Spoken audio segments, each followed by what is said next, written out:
أيا كان ضعفك، الحقيقة الأولى تذكر إن المسيح بيحبك وهيحبك للنهاية.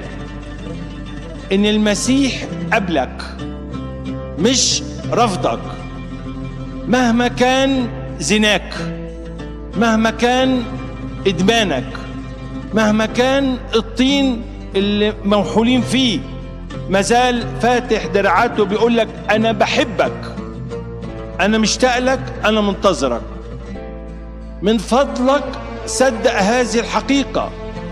القصة كلها إنك منتش مصدق إنك محبوب، وإنك مقبول، وإنك مقبولة. عاوز تتغير، اعلن في قلبك وأنا بتكلم دلوقتي، قول يا رب أشكرك أنك ما زلت قابلني وبتحبني.